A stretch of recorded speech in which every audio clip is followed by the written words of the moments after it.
They did not discuss the possibility of getting married. It was too remote to be worth thinking about.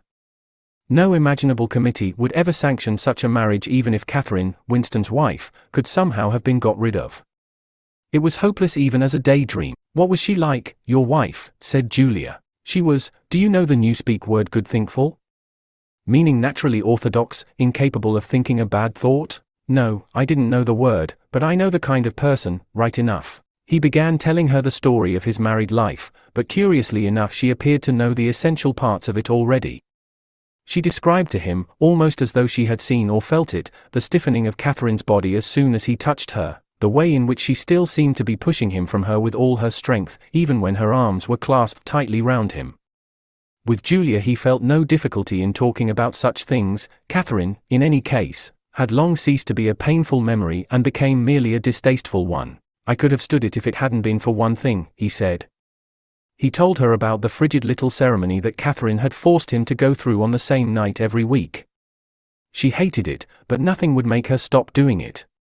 She used to call it, but you'll never guess, our duty to the party, said Julia promptly. "How did you know that? I've been at school too, dear. Sex talks once a month for the over 16s. And in the youth movement. They rub it into you for years. I dare say it works in a lot of cases. But of course, you can never tell, people are such hypocrites." She began to enlarge upon the subject. With Julia, everything came back to her own sexuality.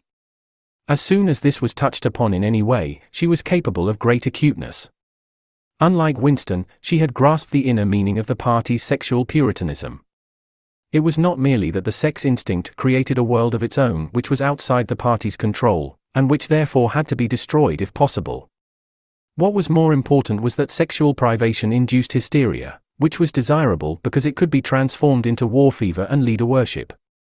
The way she put it was, when you make love, you're using up energy, and afterwards you feel happy and don't give a damn for anything. They can't bear you to feel like that. They want you to be bursting with energy all the time. All this marching up and down and cheering and waving flags is simply sex gone sour. If you're happy inside yourself, why should you get excited about Big Brother and the 3-year plans and the 2 minutes hate and all the rest of their bloody rot? That was very true, he thought. There was a direct intimate connection between chastity and political orthodoxy, for how could the fear, the hatred, and the lunatic credulity which the party needed in its members be kept at the right pitch, except by bottling down some powerful instinct and using it as a driving force? The sex impulse was dangerous to the party, and the party had turned it to account. They had played a similar trick with the instinct of parenthood. The family could not actually be abolished, and, indeed, people were encouraged to be fond of their children, in almost the old-fashioned way. The children, on the other hand, were systematically turned against their parents and taught to spy on them and report their deviations.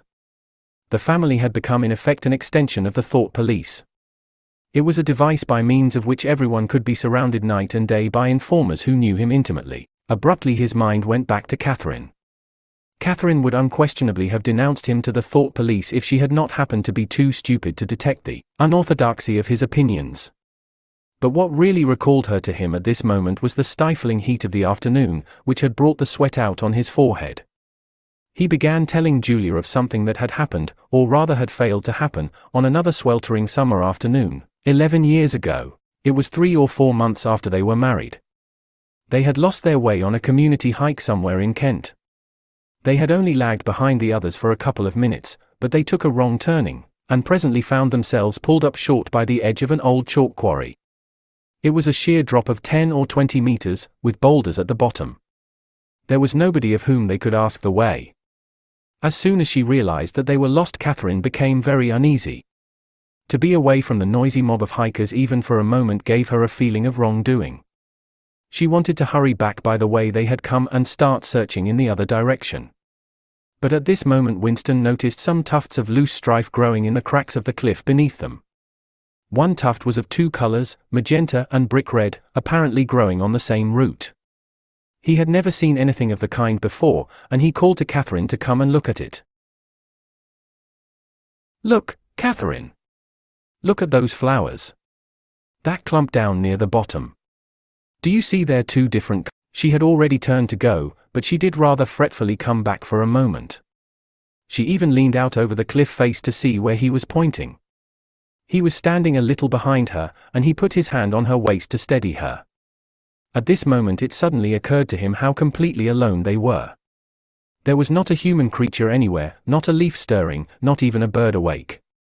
In a place like this the danger that there would be a hidden microphone was very small, and even if there was a microphone it would only pick up sounds. It was the hottest, sleepiest hour of the afternoon. The sun blazed down upon them, the sweat tickled his face. And the thought struck him, "Why didn't you give her a good shove?" said Julia.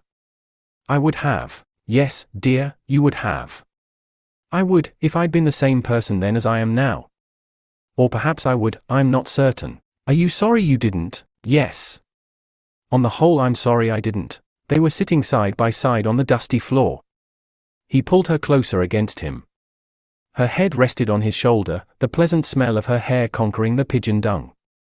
She was very young, he thought, she still expected something from life. She did not understand that to push an inconvenient person over a cliff solves nothing.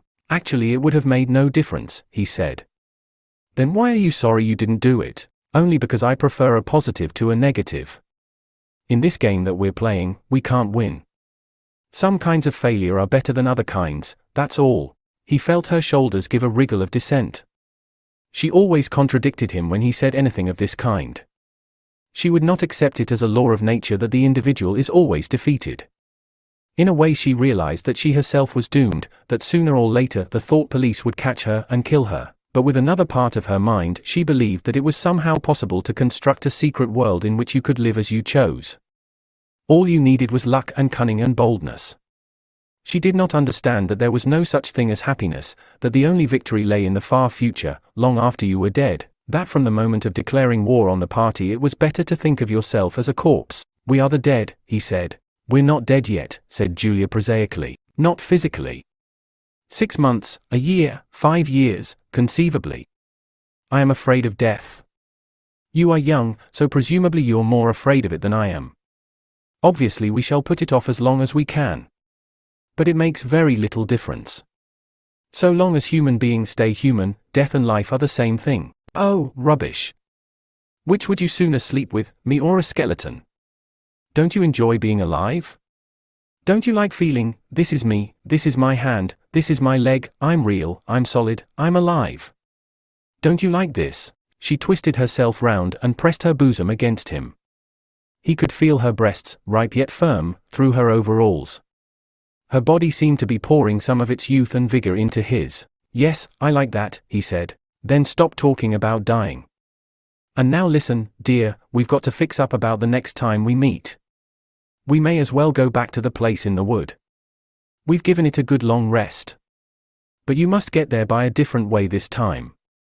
I've got it all planned out.